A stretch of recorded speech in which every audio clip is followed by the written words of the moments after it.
মেসেজের ভিডিওটা রাইখে দিন, ওইটা শেষ দিক দিয়ে লাগতে পারে। শেষ দিক দিয়ে লাগতে পারে, আচ্ছা ঠিক আছে। এবার মেসেজের ভিডিওটা আমারও লাগে একটু। আচ্ছা ঠিক আছে, আমি পাঠাই দেবো আজকে ইনশাআল্লাহ। আমি একটু ওকে দেখেন, বিসমিল্লাহ। বর্তমানে দীর্ঘস্থায়ী ক্ষমতা, সামর্থ্য আর যোগ্যতা, রাইট?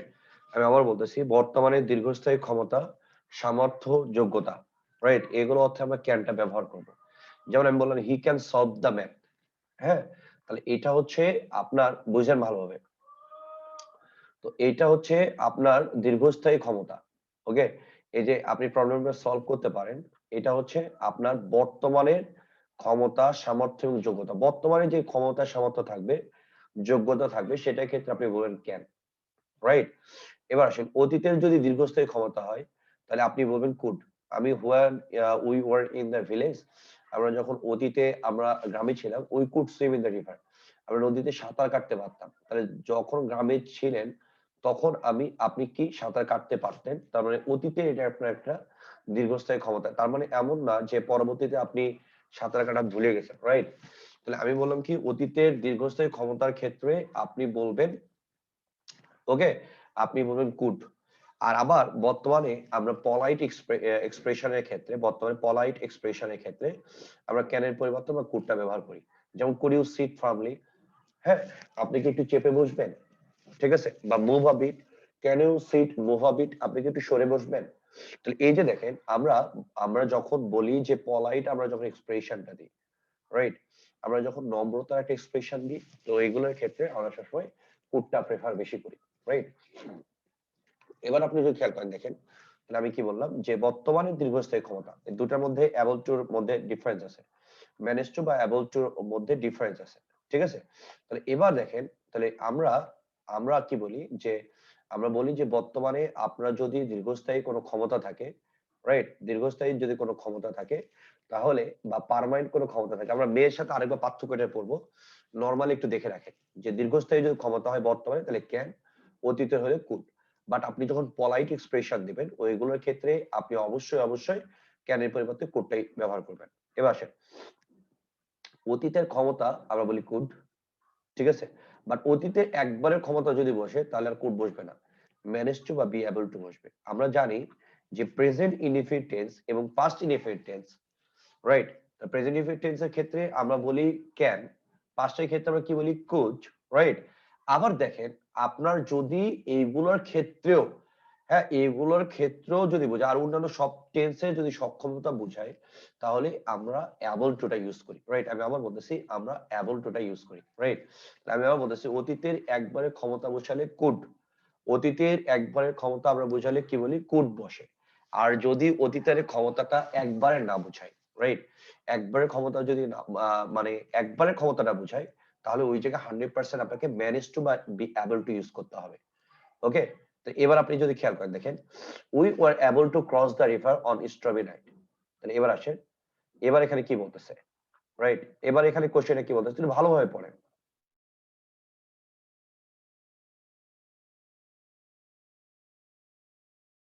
বলতেছে, তো এখানে আপনি যদি খেয়াল করেন, তাহলে এখানে বলতেছে কি, ম্যানেজ বা অ্যাবল টু। তাহলে ম্যানেজ বা অ্যাবল টু কি, অতীতেরই ক্ষমতা, কিন্তু এটা একবারের ক্ষমতা। কেমনের ক্ষমতা?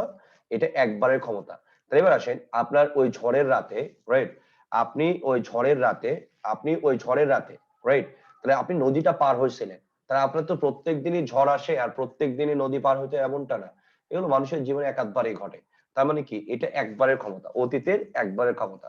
তাহলে আপনি ওই ঝড়ের রাতে আপনি নদীটা পার হইতে সক্ষম হয়েছে, রাইট? নদীটা আপনি ক্রস করতে সক্ষম হয়েছে, তার মানে কি একবারের ক্ষমতা।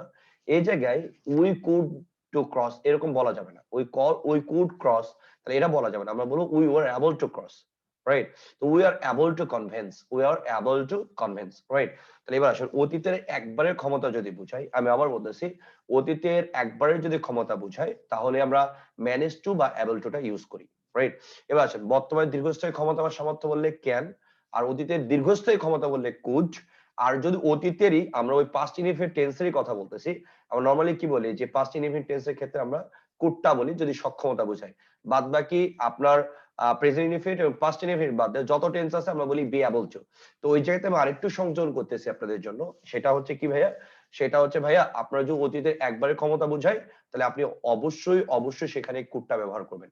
তাহলে অতীতের একবারের ক্ষমতা যখন বোঝাবে তখন আপনি একবারের ক্ষমতা বোঝালে ম্যানেজ টু বা অ্যাবল টুটা ব্যবহার করবেন। তাহলে আপনি কি বলবেন, we are manage to cross বা we are able to cross, we are able to convince, আপনি এভাবে ব্যবহার করবেন, রাইট? এরপর খেয়াল করেন, এরপর দেখেন আমরা ক্যান প্লাস বি প্লাস ভার্বের সাথে আইএনজি আমরা কোন মুহূর্তে এটা ব্যবহার করব? ক্যানের সাথে বি, এরপরে আপনি ভার্বের সাথে আইএনজি, রাইট? ক্যানের পরে বি, এরপরে হচ্ছে আপনি ভার্বের সাথে আইএনজি, বোঝা গেছে? তাহলে আপনি এটা কোন সময়ের মধ্যে আপনি ব্যবহার করবেন এবার যদি একটু খেয়াল করবেন।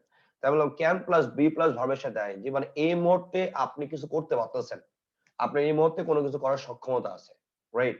তো এই মুহূর্তে কোনো কাজ আপনার সামর্থ্যের মধ্যে, আপনার আয়ত্তের মধ্যে, ঠিক আছে, আপনার সীমার মধ্যে, যদি কোনো কাজ আপনার আয়ত্তের মধ্যে, সীমার মধ্যে, সামর্থ্যের মধ্যে থাকে তাহলে অবশ্যই অবশ্যই আপনি বলবেন ক্যান। এবার আসেন এই মুহূর্তে, তাহলে এই মুহূর্তে মানে কি? এই মুহূর্তে মানে আমরা বলি কন্টিনিউয়াস টেন্স, যেমন আমরা বলি নাও, রাইট? আমরা বলি হচ্ছে নাও। এবার নাও মানে কি? এই মুহূর্তে। যেহেতু এই মুহূর্তে, আমি আবার বলছি, যেহেতু এই মুহূর্তে, যেহেতু এই মুহূর্তে, তাহলে এই মুহূর্তে হলে আপনি কি বলবেন? এই মুহূর্তে বলে আপনি কন্টিনিউয়াস টেন্স বলবেন। তাহলে আপনি কি বলবেন? We can be writing English নাও। হ্যাঁ, আমি এখন ইংরেজি লিখতে পারতেছি। We can be writing English নাও। তাহলে আপনি কখন ক্যান বি ইউজ করবেন? তাহলে বর্তমানে এই যে দেখেন আপনার হচ্ছে কন্টিনিউয়াস টেন্সের স্ট্রাকচার আছে, রাইট? নাও, নাওটা হচ্ছে আপনার কন্টিনিউয়াস টেন্সের স্ট্রাকচার আছে। তো যেহেতু নাওটা আপনার কন্টিনিউয়াস টেন্সের স্ট্রাকচার আছে, আপনি যদি খেয়াল করেন, তাহলে যেহেতু কন্টিনিউয়াস টেন্স এবং আপনার এখানে কি বোঝাচ্ছে? আপনার সক্ষমতা বোঝাচ্ছে। আমি এখন ইংরেজি লিখতে পারতেছি, মানে এটা আপনার আয়ত্তের মধ্যে, আপনার সীমার মধ্যে, আপনার সামর্থ্যের মধ্যে। দ্যাটস ওয়াই আপনি কি বলবেন? আপনি বলবেন ক্যান বি, রাইট? তাহলে আপনি কি বলবেন? We can be writing English now. We can be writing English now. Okay? এবার আসেন, এবার আপনি যদি খেয়াল করেন, আপনি যদি খেয়াল করেন, দেখেন কুড হ্যাভ প্লাস ভি3, তাহলে কুড হ্যাভ এরপর আমরা ভি3টা কখন বলি? বুঝছেন? তাহলে ইচ্ছাকৃত ভাবে আপনার অতীতে যদি সক্ষমতা বুঝায়, রাইট? যদি অতীতের সক্ষমতা বুঝায়, তাহলে অতীতের সক্ষমতা যদি আপনি ব্যবহার করেন, খেয়াল করবেন, যদি অতীতের সক্ষমতা আপনি ব্যবহার করেন, তাহলে অতীতে ইচ্ছাকৃত যদি আপনার কোনো অসক্ষমতা থাকতো কিন্তু আপনি করা হয় না ওই সময়টা, ঠিক আছে, কিন্তু এটা ইচ্ছা করলে ওই সাবজেক্টটা করতে পারতো, তাহলে ওইটার ক্ষেত্রে আমরা কুড হ্যাভ প্লাস ভি3 বলি। ক্লিয়ার হয়নি? আমরা একটু ক্লিয়ার করে বলি, আমরা একটু ক্লিয়ার করে বলি। দেখেন, তা আমরা বলি কি নরমালি, আমরা বলি যে অতীতের সক্ষমতা আসলে আপনি কুড হ্যাভটা ইউজ করবেন, ঠিক আছে? তো এবার আসেন, তাহলে ব্যাপারটা আরেকটা আছে। তাহলে ভাইয়া আমি পাস্ট ইনডিফিনিট বলে কি হইতো? The police could arrest the terrorist, right? এটা the police could have arrested the terrorist, এই দুটার মধ্যে ডিফারেন্স কোথায়, রাইট? তো এটার মধ্যে ডিফারেন্স আছে, আপনি যদি খেয়াল করবেন, আপনি যদি খেয়াল করেন, দেখেন ইচ্ছাকৃত অতীতের সক্ষমতা সাবজেক্টের হাতে ক্ষমতা থাকবে, রাইট? অতীতে একটি কাজ করার সুযোগ হয়েছিল কিন্তু তা কাজে লাগানো হয়নি বা হেলায় নষ্ট করা হয়েছে বোঝালে আমরা কুড হ্যাভটা ইউজ করবো। দেখেন the police could have arrested the terrorist, ঠিক আছে? তাহলে আপনি যখন বলবেন the police could have arrested the terrorist, তার মানে বোঝাচ্ছে কি এই টেররিস্টকে এই পুলিশের ধরার সক্ষমতা ছিল কিন্তু পুলিশটা হেলায় সেই সুযোগটা মিস করছে বা তার অবহেলায় সেই সুযোগটা মিস করছে। তার মানে কি তার অতীতের সক্ষমতা, পুলিশ সন্ত্রাসীকে গ্রেফতার করতে পারতো, পুলিশ সন্ত্রাসীকে গ্রেফতার করতে পারতো। ওকে, তাহলে এবার আমি যদি বলি, তাহলে এখানে পুলিশ সন্ত্রাসীকে যদি গ্রেফতার করার কথা বলতেছি, তাহলে এটা গ্রেফতার করতে পারেনি কেন? কারণ সেই সুযোগটা সে অবহেলায় মিস করছে। তাহলে অতীতের একটি কাজ করার সুযোগ হয়েছিল কিন্তু তা কাজে লাগানো হয়নি। আমি আবার বলতেছি, অতীতে একটি কাজ করার সুযোগ হয়েছিল কিন্তু তা কাজে লাগানো হয়নি বা হেলায় নষ্ট করা হয়েছে, রাইট? তাহলে অতীতে একটি কাজ যদি আপনার করার সুযোগ হয় কিন্তু আপনি তা যদি কাজে না লাগান বা হেলায় নষ্ট করেন, তাহলে ওইটা আপনার ক্ষেত্রে আপনাকে কুড হ্যাভটা ইউজ করতে হবে। যেমন the doctor could have save the patient, right? তার মানে এখানে কি বোঝাচ্ছে যে ভাইয়া এটা অতীতের একটা ঘটনা, তো যেহেতু একটা অতীতের ঘটনা, তাই অতীতের ঘটনার ক্ষেত্রে আমরা কি বলবো? ভাইয়া অবশ্যই আমরা কুড বলবো, রাইট? এবার আসেন ভাই কুড বলবো না কুড হ্যাভ বলবো? তাহলে এখন আমাকে লক্ষ্য রাখতে হবে যে আমার এখানে মিনিংটা কেমন আসতেছে। তা আপনি যদি মিনিং এর দিকে খেয়াল করেন যে দা পেশেন্ট কে চিকিৎসক রোগীটিকে বাঁচাতে পারতেন, তা বাঁচাতে পারতেন মানে, হ্যাঁ, তো বাঁচাতে পারতেন মানে কি? তাহলে বাঁচাতে পারতেন মানে হচ্ছে যে আপনার সেই চিকিৎসকের অবহেলায় সে রোগীটা মারা গেছে, রাইট?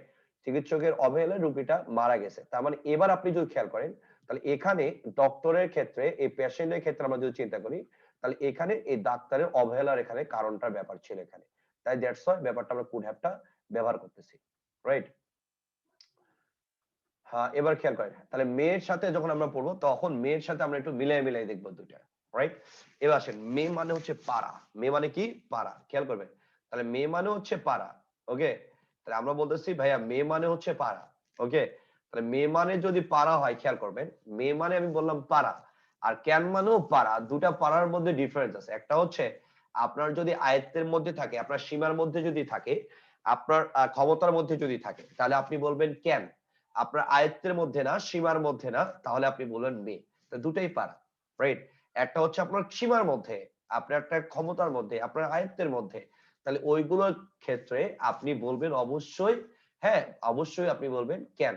আর যখন আপনার সীমার মধ্যে থাকবে না, আপনার আয়ত্তের মধ্যে থাকবে না, তখন আপনি কি বলবেন? তখন আপনি অবশ্যই অবশ্যই বলবেন মে। এবার আসেন, আপনি যদি উদাহরণটা একটু খেয়াল করেন, দেখেন আমি একটু পার্থক্য দেখাচ্ছি আপনাদের।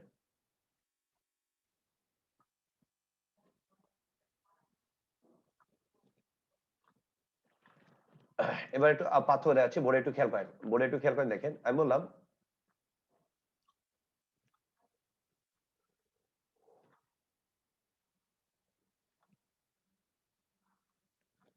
if you were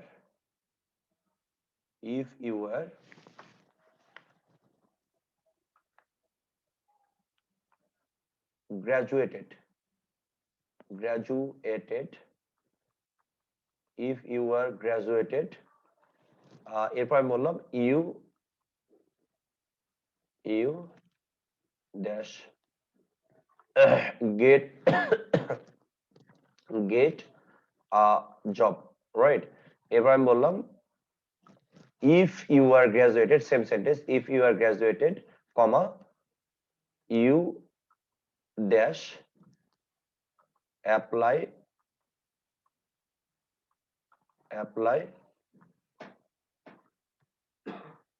for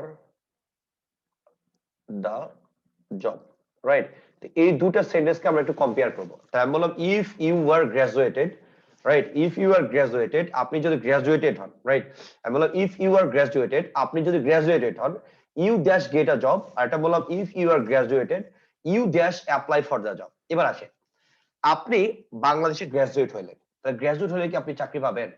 চাকরি পেতেও পারেন, নাও পেতে পারেন, সম্ভাবনা, রাইট? 50-50, এটা আপনার আয়ত্তের মধ্যে না, এটা আপনার আয়ত্তের মধ্যে না। আমরা জানি আপনার যদি আয়ত্তের মধ্যে না হয়, রাইট? আমি আবার বলতেছি, আপনার যদি আয়ত্তের মধ্যে না হয়, আপনার সীমার মধ্যে যদি না হয়, আপনার ক্ষমতার মধ্যে যদি না হয়, তাহলে আপনি কি বলবেন? আপনি বলবেন মে।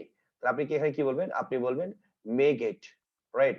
এবার আসেন, আপনি বললেন আপনি যদি গ্রাজুয়েট হন, এমন কি কখনো বলে যে আপনি যদি গ্রাজুয়েট হন তাহলে আপনি বাদ দিয়ে ওখানে কি বলবে কখনো যে আপনি বাদ দিয়ে এখানে যে কেউ অ্যাপ্লাই করতে পারবে? তাহলে ভাইয়া না, এরকমটা আমরা কখনোই বলি না, রাইট? আমরা একরকম কথা কখনোই বলি না। যে গ্রাজুয়েট হবে সেই চাকরির জন্য সে অ্যাপ্লাই করতে পারবে, রাইট? তার মানে এখানে যখন সার্কুলার দেয় তখন কখনো কি বলবে যে হ্যাঁ মুহাইমিনুল ছাড়া সবাই অ্যাপ্লিকেশন করতে পারবে, রাইট? এরকম তো কোনো কথা বলে না, বলছে যে গ্রাজুয়েট হবে সেই অ্যাপ্লিকেশন করতে পারবে, বুঝেন? তাহলে যেই গ্রাজুয়েট হবে সেই অ্যাপ্লাই করতে পারবে। তার মানে এখানে আর অন্য কোনো বাধ্যবাধকতা থাকে না। যেহেতু এখানে আপনার অন্য কোনো বাধ্যবাধকতা থাকে না, তার মানে কি 100% আপনি গ্রাজুয়েট হলে ওখানে অ্যাপ্লাই করতে পারবেন। তার মানে এটা আপনার সীমার মধ্যে, আপনার আয়ত্তের মধ্যে, আপনার ক্ষমতার মধ্যে। তাহলে আমরা জানি যখন কোনো জিনিস আপনার আয়ত্তের মধ্যে, আপনার সীমার মধ্যে, আপনার ক্ষমতার মধ্যে হয়, রাইট? যখনই আপনার কোনো জিনিস আপনার আয়ত্তের মধ্যে, সীমার মধ্যে বা ক্ষমতার মধ্যে হয়, তখন ওই জায়গাগুলোতে আপনি 100% কি বলবেন? তাহলে 100% আপনি বলবেন ক্যান, রাইট? তো এটা হচ্ছে বেসিক ডিফারেন্স। তাই আমি কি বললাম? আপনি গ্রাজুয়েট হলে আপনি অ্যাপ্লাই করতে পারবেন, এটা আপনার সক্ষমতা, রাইট? তাহলে ওইখানে আপনি কি বলবেন? ক্যান। তাহলে আপনার আয়ত্তের মধ্যে, এটা সীমার মধ্যে। আপনি গ্রাজুয়েট হলে যে চাকরি পাবেন এর কোনো নিশ্চয়তা নাই। চাকরি পেতেও পারেন, চাকরি নাও পেতে পারেন, রাইট? সম্ভাবনা, দ্যাটস আমরা বলি মে। এই দুটো হচ্ছে এক্সাক্ট ডিফারেন্স দুটার মধ্যে, বোঝা গেছে? এটা হচ্ছে মানে হবে হ্যাঁ বলো। ইফ ইউ আর হবে না কি ওয়ার হবে? ইফ ইউ আর গ্রাজুয়েটেড, তুমি যদি গ্রাজুয়েট হও, ইফ ওই ওই ওয়ারের কথা, ওয়ারের কথা বলতেছিস? ইফ ইউ আর গ্রাজুয়েটেড, ওইখানে আমরা ইয়ার ব্যবহার করছি না। এখানে যদি আমি অতীতের বলতাম, ইফ ওয়ার বলতাম, তাহলে অতীত বললাম মে আসতো না এখানে। তাহলে অতীত বলার সাথে সাথে এখানে উত্তর আসতো মাইট হ্যাভ বা could have. If you are, if আমাকে বলতে হতো যে ইফ ইউ আর গ্রাজুয়েটেড, তুমি যদি গ্রাজুয়েটেড হও, এটা হচ্ছে if you had been graduated.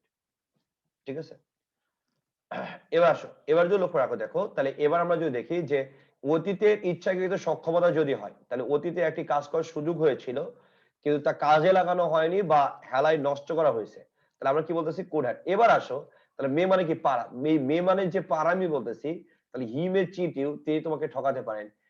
The man may be detective, লোকটা গোয়েন্দা হতে পারে, হতেও পারে নাও পারে, 50-50, রাইট। এবার আসে মাইট হ্যাভ কি, এবার দেখো মাইট হ্যাভটা কি, আমি বললাম he might have fallen in danger that day. Okay, এবার আসে সে ওই দিন বিপদে পড়তে পারতেন, তার অতীতের ঘটনা। দ্যাট দ্যাট ডে, ওই দিন, দিস ডে না, দ্যাট ডে, ওই দিন, তা অতীতের ঘটনা। এবার আসেন, আপনি যে বিপদে পড়বেন, এই যে আপনি যে বিপদের মুখে পড়লেন, right, he might have fallen in danger, তাহলে সে যে বিপদের মুখে পড়তেছে, এই যে বিপদের মুখে পড়তেছে এর কারণে এখানে কি এর কোনো হাত আছে? হ্যাঁ, সাবজেক্টের কোনো হাত আছে? বলে না ভাইয়া, সাবজেক্টের কোনো হাত নাই এখানে। তাহলে এখানে সাবজেক্টের হাত নাই, তার মানে এখানে 100% কি হবে, এখানে মাইট হ্যাভ প্লাস V3 হবে, রাইট। আমরা সেদিন মারা যেতে পারতাম, তাহলে মারা যেতে পারতাম, তাহলে এবার মারা যাওয়াতে কি আমার কোনো হাত আছে? বলে না ভাইয়া, আপনার কোনো হাত নাই। তার মানে কি এখানে কি সাবজেক্টের হাতে কোনো ইয়ে আছে? তবে না ভাইয়া, এখানে সাবজেক্টের হাতে কোনো ক্ষমতা নেই। তার মানে এগুলোর ক্ষেত্রে আমরা অতীতবাচক যখন থাকে দ্যাট ডে, ওই দিনের কথা, তা আমরা যখন অতীতবাচক জিনিস টেনে আনবো, ঠিক আছে, তা আমরা যখনই অতীতবাচক জিনিসের কথা টেনে আনবো, তো অতীতবাচক জিনিস টেনে আনার সাথে সাথে আপনাকে মাইটটা ব্যবহার করতে হবে, রাইট। তাই আপনি অতীতবাচক জিনিস টেনে আনার সাথে সাথে আপনি 100% কি বলবেন? আপনি মাইটটা বলবেন। তাহলে we might have died that day, right, we might have died that day, এটা হচ্ছে বেসিক ডিফারেন্স। এবার আসেন, তাহলে শুটটা কি? তাহলে ভাই শুট দেখেন, আমি বললাম যে উচিত, বর্তমান বা ভবিষ্যতে করা যদি কোনো কাজ কিছু করা উচিত অর্থে ব্যবহার হয়, তাহলে সেটার ক্ষেত্রে আমরা শুড ব্যবহার করব। যেমন আমি ইউ শুড বি রেশনাল, তোমার যৌক্তিক হওয়া প্রয়োজন, right. You should do the work tomorrow, তোমার ভবিষ্যতে কোনো কাজ করা উচিত। তো এই যে তবে আগামীকাল তোমার কাজ করা উচিত, এগুলোর ক্ষেত্রে আমরা শুডটা ব্যবহার করব। আর শুড বি প্লাস ভার্বের সাথে আইএনজি কখন? তাহলে বর্তমানে কোনো কিছু করতে থাকা উচিত অর্থে। তাহলে ওখানে আপনি মানে বর্তমানে কোনো কাজ করতে পারতেছেন, হ্যাঁ, ওই সক্ষমতা আপনার আছে, তখন আপনি বলেন ক্যান বি। তাহলে বর্তমানে কিছু কাজ আপনার করতে থাকা উচিত, তাহলে ওইগুলোর ক্ষেত্রে আপনি কি বলবেন? Should be. তো you should be reading, you should be reading now, তোমার এই মুহূর্তে পড়াশোনা করা উচিত, রাইট। আমি আবার বলতেছি you should be reading now, right, এই মুহূর্তে তোমার পড়াশোনা করা উচিত। তাহলে you should be reading now, তোমার এই মুহূর্তে পড়াশোনা করা উচিত। Should have plus V3, right, should have plus V3।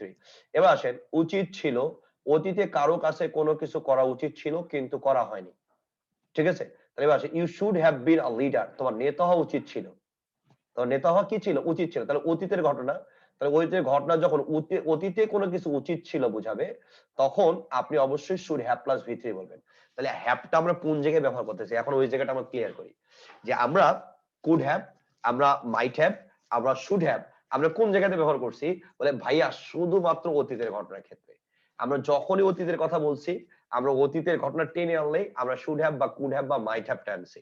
কারণ আমরা হ্যাভটাই ক্ষেত্রে টেনে আনি কেন? আমরা হ্যাভটা টেনে আনি কেন? তাহলে এটাও একটা বিশাল বড় বেসিক যে ভাই আমরা হ্যাভটা টেনে আনি কেন, হ্যাভ বা হ্যাভটাকে আমার কেন বা ব্যাখ্যা করার প্রয়োজন।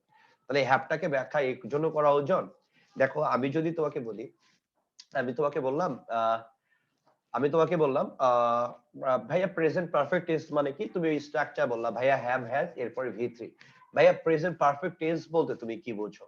তাহলে ভাইয়া প্রেজেন্ট পারফেক্ট টেন্স মানে আমি বুঝি যে যেটাতে রিসেন্টলি থাকবে, হ্যাঁ, রিসেন্টলি ওয়ার্ড গুলো থাকে, অলরেডি যেগুলো থাকে, তো ওইগুলোর ক্ষেত্রে না আমরা প্রেজেন্ট পারফেক্ট টেন্স বলি। আমি তুমি জিনিসটা এখনো বোঝো না, প্রেজেন্ট পারফেক্ট টেন্সটা কি? তাহলে ভাইয়া অতীতের কাজ, রাইট, প্রেজেন্ট পারফেক্টটাও অতীতের কাজ।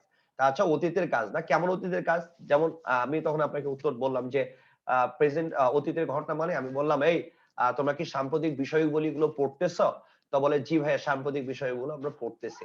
তার মানে ও আচ্ছা সাম্প্রতিক বিষয় না, রিসেন্টলি যেগুলো ঘটে গেছে। এবার আসো, তাহলে রিসেন্টলি মানে কি ভাইয়া? ওই যে শেখ মুজিবুর রহমান, রাইট, এই যে গতদিন কি করেছে সেটা রিসেন্টলি, রাইট। শেখ হাসিনা কোন পদ্মা সেতু কবে উদ্বোধন করবে? রিসেন্টলি। পদ্মা সেতু স্প্যান কি, ভায়াডাক্ট কি? রিসেন্টলি। তো এই যে দেখেন আপনি যত ঘটনা আপনি বলতেছেন, এই যে নোবেল পুরস্কার দিল রিসেন্টলি, সাম্প্রতিক, তার মানে সবগুলো হচ্ছে অতীত, সব। তাহলে প্রেজেন্ট পারফেক্ট টেন্স মানেও তোমার অতীত, প্রেজেন্ট পারফেক্ট টেন্স মানেও অতীত, বোঝা গেছে? তো প্রেজেন্ট পারফেক্ট টেন্স মানে অতীত, একটু ডিফারেন্স আছে, সেটা আমরা টেন্সের ক্লাসে শিখবো। জাস্ট এটুকু মনে রেখো যে আমরা যখনই বলি যে প্রেজেন্ট পারফেক্ট টেন্স, এটা ওয়ান কাইন্ড অফ আপনার পাস্ট, রাইট? এটা ওয়ান কাইন্ড অফ পাস্ট, এটা one kind of past tense, মনে থাকবে? তাহলে যেহেতু এইটাও one kind of past tense, right? যেহেতু one kind of past tense, that's আমরা অতীতের ঘটনার ক্ষেত্রে আমরা সবসময় হ্যাভ বলতেছি। তোমাদের মনে ক্লিয়ার হয়নি, আমার একটু ক্লিয়ার করি তোমাকে। আমরা বলি আমি সম্প্রতি একটা মুভি দেখছি, সম্প্রতি মুভি দেখছি মানে কি দেখবো, দেখতেছি এখন, নাকি দেখে ফেলেছি? বলে ভাইয়া দেখে ফেলছি। তাহলে কি এটা অতীত না ভাই? ওইটা অতীত। দ্যাটস ওয়াই তুমি দেখবো যত অতীতের ঘটনা থাকে, আপনি কুড হ্যাভ বলেন, আপনি শুড হ্যাভ বলেন, আপনি মাস্ট হ্যাভ বলেন, তার মানে অতীতের ঘটনা থাকলে কোনো মাপ হয় না, আপনাকে হ্যাভ দিতে হয়। বোঝা গেছে? তো এই জিনিসটা একটু মনে রাখবেন। তাহলে আমরা কোথায় বলছি কুড হ্যাভ, তো অতীতের কোন একটা ঘটনা যদি সেই জায়গায় আপনার সাবজেক্টের হাতে ক্ষমতা থাকে, তাহলে আপনি বলবেন কুড। সাবজেক্টের হাতে যদি সক্ষমতা না থাকে, তাহলে আপনি কি বলবেন? মাইট। আর করা উচিত ছিল যদি বুঝায়, তাহলে আপনি বলবেন শুড। ওটা বোঝা গেছে? তাহলে সেখানে আপনি কি বলবেন? সেখানে আপনি বলবেন শুড। তো এই জিনিসটা একটু মনে ভালোভাবে রাখবেন। তার এটা কি কুড মানে সক্ষমতা, মে মানে সম্ভাবনা, শুড মানে উচিত। এই তো, আর কোনো ঝামেলা হবে না ইনশাআল্লাহ। এরপরে আসেন, এরপরে যদি খেয়াল করেন, এবার একটা বিশাল সুন্দর জিনিস দেখবো আমরা, আমার খুব পছন্দের জিনিস, খুবই পছন্দের জিনিস, একটু ভালোভাবে খেয়াল রাখবেন। এটা একটা জাতীয় সমস্যা ভাই, জাতীয় সমস্যা, একটু মনোযোগ দিয়ে দেখবেন, একদম জাতীয় সমস্যা। আমি যখন স্টুডেন্ট ছিলাম, আমার সময় থেকে এটা আমার খুব জ্বালাইছে। আমার জ্বালাইছে কিরকম দেখেন তো, আমার শুড মানে কি উচিত, অট মানে উচিত, রাইট? এই শুড আর অট এই দুটার মধ্যে ডিফারেন্স কোথায়? ঠিক আছে, আমি আবার বলতেছি, আপনার শুড মানেও উচিত, আপনার অট মানেও উচিত, রাইট? তাহলে আপনি বলতেছেন শুড মানেও উচিত, অট মানেও উচিত, তো এই দুই উচিতটা আপনি কোন জায়গায় ব্যবহার করবেন, রাইট? এবার আসেন, use to give advice or opinion and one can choose to follow or ignore it. I used to give advice or opinion and one can choose to follow it or ignore it. The should টা আমরা তখনই ব্যবহার করি যেখানে আপনি কাউকে advice দিচ্ছেন, right? Use to give advice, আপনি তাকে অ্যাডভাইস দিচ্ছেন, অর অপিনিয়ন দিচ্ছেন, and one can choose to follow or ignore it. ইচ্ছে হলে কেউ মানবে আর ইচ্ছে না হলে কেউ মানবে না, সেটা হচ্ছে শুড। আমি আবারও বলতেছি, ইউজ টু গিভ অ্যাডভাইস, শুডটা আমরা ব্যবহার করি কিসের ক্ষেত্রে? আপনি অ্যাডভাইস দিচ্ছেন, right? Use to give advice, আপনি কি করতেছেন? আপনি হচ্ছে অ্যাডভাইস দিচ্ছেন অর অপিনিয়ন দিচ্ছেন, and one can choose to follow or ignore it. কেউ ইচ্ছে করলে এটা ফলো করবে আর কেউ ইচ্ছে করলে এটা ফলো করবে না, বোঝা গেছে? তাহলে এবার আপনি যদি খেয়াল করেন, ইউজ টু গিভ অ্যাডভাইস, আপনি অ্যাডভাইস দিচ্ছেন, হ্যাঁ, ইউজ টু গিভ অ্যাডভাইস, আপনি কাউকে অ্যাডভাইস দিচ্ছেন অথবা ওপিনিয়ন দিচ্ছেন, সে ইচ্ছে করলে এটা ফলো করবে অথবা করবে না, তো সেইগুলোর ক্ষেত্রে আপনি শুড ব্যবহার করবেন। তাহলে we should avoid going out at this time, আমাদের এই সময় বাইরে বেরোনো উচিত না। এটা আমি তোমাকে অ্যাডভাইস দিলাম বা আমার মতামত দিলাম। এখন বাদ বাকি তোমার ইচ্ছা, বাদ বাকি তোমার খায়েশ, বাদ বাকি তোমার কি খায়েশ। বলে ভাইয়া খায়েশ কিরকম? খায়েশটা হচ্ছে ভাইয়া তুমি ইচ্ছে করলে এটা মেনটেন করো, ইচ্ছা হলে মেনটেন করো না। আমি তোমাদের সাথে মাঝে মাঝে বকাঝকা করি, রাইট? মাঝে মাঝে বকাঝকা করি, এই তোমার পড়াশোনা করো, এই করো, তোমাদের পড়াশোনা করা উচিত ভাইয়া। এটা হচ্ছে অ্যাডভাইস বা অপিনিয়ন। ইচ্ছা করলে তুমি মেনটেন করতে পারো, ইচ্ছা না করলে তুমি করতে পারো না, ওইগুলোর ক্ষেত্রে আমরা শুডটা ব্যবহার করি। এবার আসেন অট্টুটা কি? অট্টুটাও হচ্ছে আপনার অ্যাডভাইস, ঠিক আছে, কিন্তু এটা হ্যাজ টু বি ফলোড, এটা অবশ্যই আপনাকে ফলো করতে হবে, রাইট? আমি আবার বলতেছি, used when the advice has to be followed, যে অ্যাডভাইসটা আপনাকে 100% ফলো করতে হবে, রাইট? যে অ্যাডভাইসটা আপনাকে 100% ফলো করতে হবে, আমি আবার বলতেছি, used when the advice has to be followed, right? যেটা অবশ্যই আপনাকে ফলো করতে হবে, and it is more appropriate when talking about rules, regulation and law. তা নরমালি আমরা রুলস রেগুলেশনের কথা বলি এবং নিয়মের ল এর কথা বলি, এই নিয়মগুলা কিন্তু আপনার আপনার মেইনটেইন না করলে খবর আছে, মেইনটেইন না করলে আপনার খবর আছে, ঠিক আছে?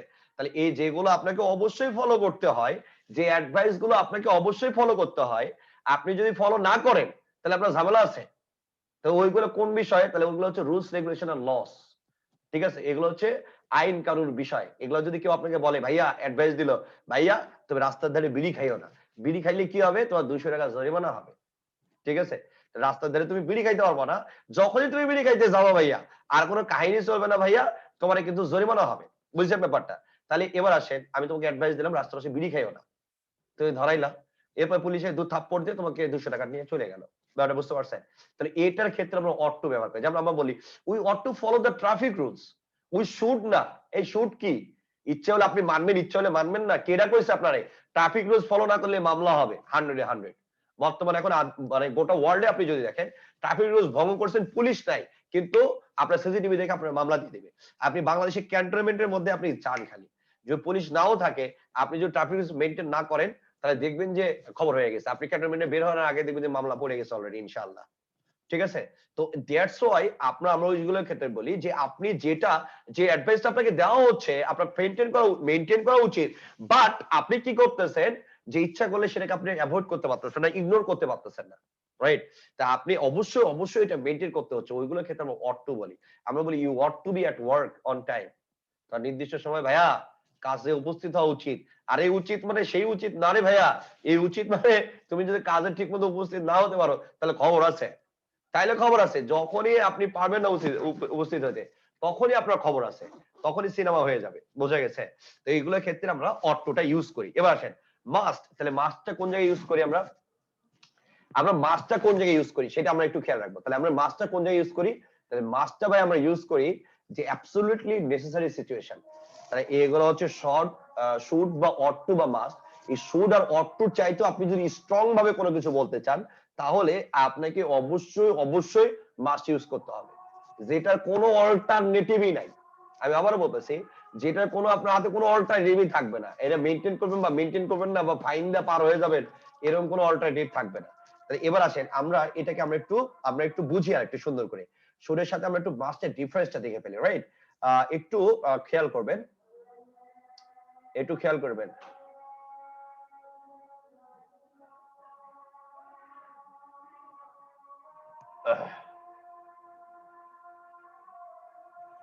আমি বললাম if you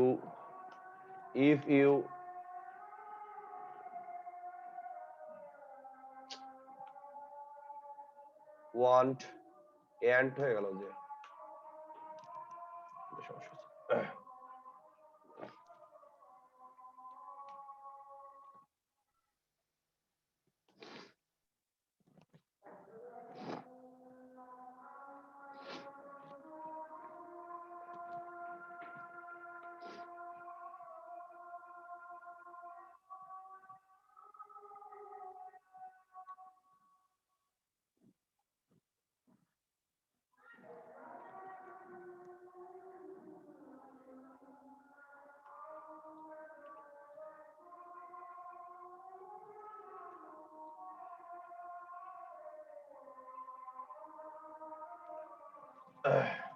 আমি বললাম এখানে ডব্লিউটা আসতেছে না। If you want to cash out, আমি বললাম if you want to cash out, ভালোভাবে খেয়াল করেন। If you want to cash out, আপনি যদি টাকা উত্তোলন করতে চান, right? If you want to cash out, আপনি যদি টাকা উত্তোলন করতে চান, you dash sign your chequebook. আমি আরেকটা সেন্টেন্স বলতেছি, if you want to learn English,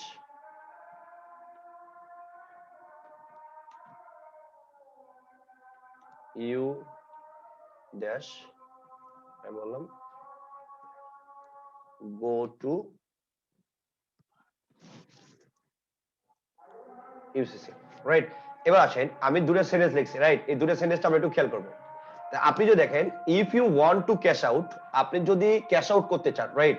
আমি আবার বলতেছি if you want to cash out, আপনি যদি টাকা উত্তোলন করতে চান, you dash sign in your chequebook. ভাই আপনি যদি একটা নরমাল একটা জিনিস চিন্তা করেন, যে ভাইয়া, হ্যাঁ ভাইয়া, আমি টাকা উঠাবো, ঠিক আছে? আমি টাকা উঠাবো, ঠিক আছে?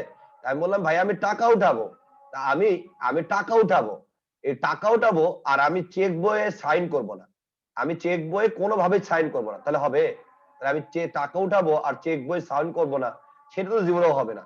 তাহলে আপনি যদি টাকা উত্তোলন করতে চান, তাহলে আপনাকে অবশ্যই আপনার চেকে সাইন করতে হবে। এটার কোনো অল্টারনেটিভ নাই, রাইট? এটার কোনো অল্টারনেটিভ নাই, এটা আপনি কোনো অল্টারনেটিভ বলতে পারবেন না, ঠিক আছে? তাহলে আপনি এটাতে অল্টারনেটিভ কিছু বলতে পারবেন না। বলছি কেন ভাইয়া আমি অল্টারনেটিভ বলতে পারবো না? কারণটা হচ্ছে দেখো, এখানে দুটা জিনিসের কথা এখানে বলা আছে, একটা হচ্ছে চেকবুক আর একটা হচ্ছে ক্যাশ আউট। তার মানে চেকবুক শুধু আপনি যদি নরমালি জমা দেন তাহলে এটা কোনোভাবেই নিবে না। তাহলে এটা দেখেন, আপনি যদি সুদ বলতেন যে সুদ বললেন করলে করো, না করলে না করো, টাকা আপনাকে দিয়ে দেবে, এমন কিন্তু কোনো কাহিনী নেই। এবার আপনি বলেন অট্টু ভাইয়া এটা যদি আপনি মেনটেন না করেন তাহলে আপনার আইনে জরিমানা হবে, আপনার রুলস রেগুলেশন এগুলো ফলো করতে হয়, তাহলে ভাইয়া ফলো করলেও এটা দিবে না। আপনি যদি পানিশমেন্ট নেন, এই তুই 5 কোটি টাকা তোমাকে চেক তুলে দিব আমি, ঠিক আছে, তো পানিশমেন্ট হচ্ছে যেহেতু তুমি সাইন করতেছ না 1 কোটি টাকা আমার জীবনও হবে।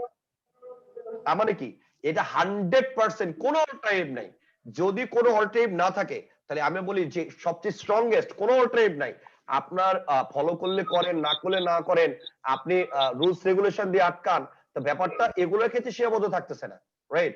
তো এগুলোর ক্ষেত্রে আপনাকে সীমাবদ্ধ থাকতেছে না, আপনাকে 100% কোনো অল্টারনেটিভ না ওইটাই করতে হবে। তারপরে আপনি বলবেন মাস্ট, ঠিক আছে, আপনি কি বলবেন? আপনি বলবেন মাস্ট। এবার আসেন, if you want to learn English you dash go to UCC.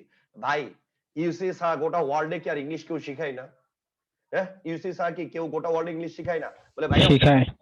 Right. তাহলে আপনার কি আছে? আপনার সাইফুরস আছে, রাইট? আপনার কি আছে? আপনার মেন্টরস আছে, মহিমিনুল ভাই আছে, আপনাদের আপনাদের মহিমিনুল চাচা আছে, রাইট?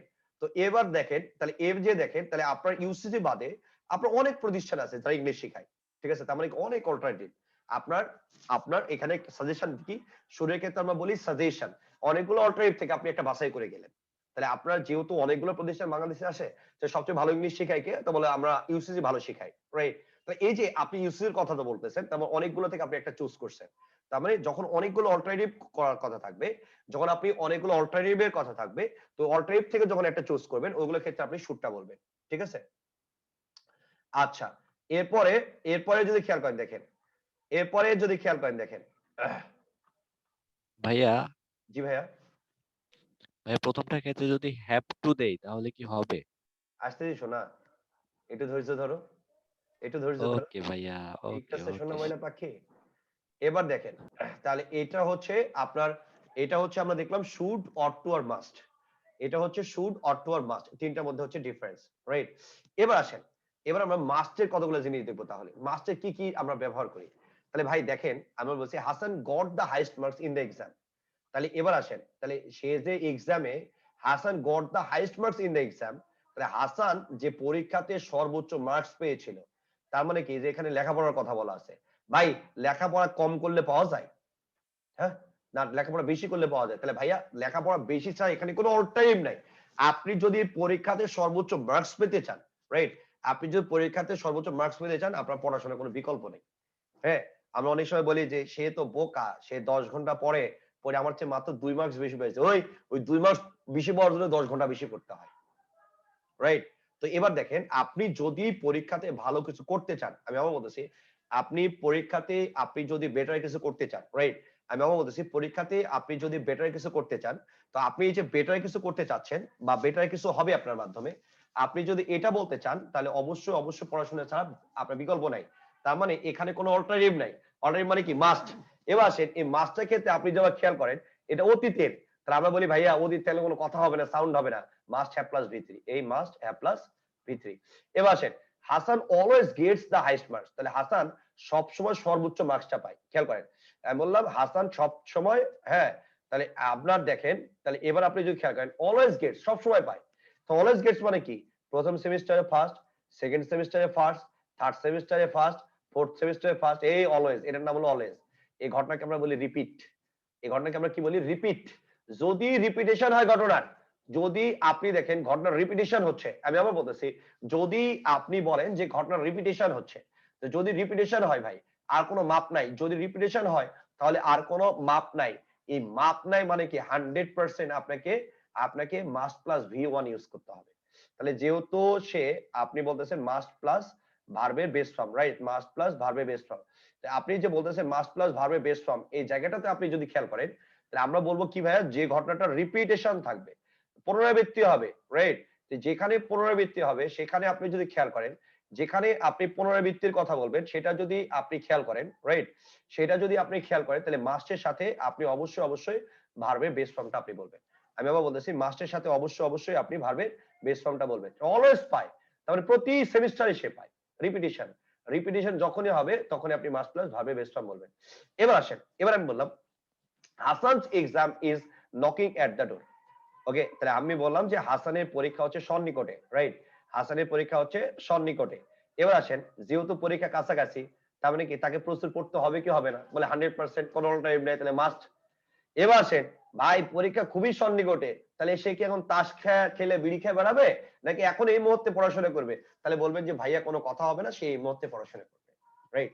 আমি আবারও বলতেছি, আর কোনো এখানে সাউন্ড হবে না বা কথাবার্তা হবে না, রাইট? এখানে আর কোনো সাউন্ড হবে না, কোনো কথাবার্তা হবে না। 100% আপনার এখানে মাস্ট বি প্লাস ভার্বের সাথে আইএনজি আসবে। তাহলে আপনি কি বলবেন? He must be studying hard, right? He must be studying hard, তার মানে এই মুহূর্তে সে পড়বে, কোনো বাইরে সে ঘোরাফেরা করবে না। তাহলে এবার আসে তিনটা, যদি অতীতের হয় তাহলে must have plus V three. আপনার যদি কোনো কাজটা রিপিটেশন বোঝায়, আমি আবার বলতেছি, কাজটা যদি রিপিটেশন বোঝায় তাহলে আপনি মাস্ট প্লাস ভার্বের বেস ফর্ম ইউজ করবেন। আবার যদি এরকম হয় Hasan's exam is knocking at the ডোর, এই মুহূর্তে কোনো ঘটনা ঘটতেছে বোঝাবে, তাহলে যেহেতু এই মুহূর্তে সে পরীক্ষার সন্নিকটে, তাহলে বাইরে সে 100% ঘোরাঘুরি করবে না, তাহলে আপনি বলবেন he must be studying hard, right? He must be studying hard. আমি আবার বলতেছি, he must be studying hard, right? এর জন্য উত্তর হবে he must be studying hard. এবার আসে, the question must be solved. তাহলে ভাই প্যাসিভ কখন বলি? ভাইয়া সাবজেক্টটা কি ভাইয়া? বলে ভাইয়া সাবজেক্টটা তো প্যাসিভ, যেহেতু সাবজেক্টটা প্যাসিভ দ্যাটস ওয়াই আপনি বলবেন must be plus V three, must be plus V three, right? তাহলে দ্যাটস ওয়াই আপনি বলবেন must be plus V three. ওকে,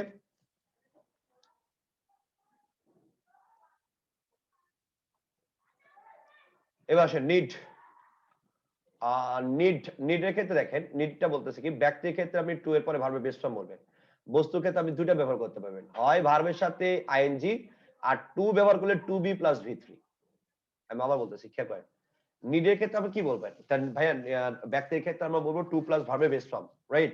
তাহলে ব্যক্তির ক্ষেত্রে আমরা বলবো টু প্লাস ভার্বের বেস ফর্ম। আমি আবার বলতেছি, ব্যক্তির ক্ষেত্রে আমরা বলবো টু প্লাস ভার্বের বেস ফর্ম। বস্তুর ক্ষেত্রে আমরা বলবো ভার্বের সাথে ING or to be plus ভার্বের সাথে ভার্বের পাস্ট পার্টিসিপল ফর্ম। তাহলে এবার আসেন, ব্যক্তির ক্ষেত্রে টু এর পরে ভার্বের বেস ফর্ম, রাইট? তাহলে ব্যক্তির ক্ষেত্রে টু এর সাথে ভার্বের বেস ফর্ম। বস্তুর ক্ষেত্রে আপনি বলবেন ভার্বের সাথে ING or to be plus ভার্বের পাস্ট পার্টিসিপল ফর্ম। মনে থাকবে? তাহলে ব্যক্তির ক্ষেত্রে টু প্লাস ভার্বের বেস ফর্ম, বস্তুর ক্ষেত্রে ভার্বের সাথে ING or to be plus ভার্বের পাস্ট পার্টিসিপল ফর্ম। বুঝছেন? তো এবার আসেন, তাহলে আমি কি বললাম? যেমন I need to do the work, ঠিক আছে? তাহলে আমি বললাম I need to do the work. এবার আপনি যদি খেয়াল করেন, তাহলে I need to do the work, I need to do the work, ঠিক আছে? I need to do the work. এবার আসেন, তাহলে এবার আসেন, আপনি কি এটা কে কাজটা করতেছে? আমি, ব্যক্তি, এই জন্য নিডের পর আপনি ভার্বের বেস ফর্ম বলছেন। এবার আমি যদি বলি দা কার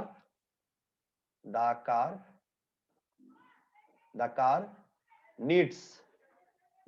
এবার আসেন, সাবজেক্টটা কি? বস্তু, তাহলে আমরা কি বলবো? তাহলে আইএনজি বলবো ভাইয়া। তাহলে আপনি বলবেন ফিক্সিং, অথবা কি বলবেন? অথবা বলবেন আপনি কি? টু বি ফিক্সড,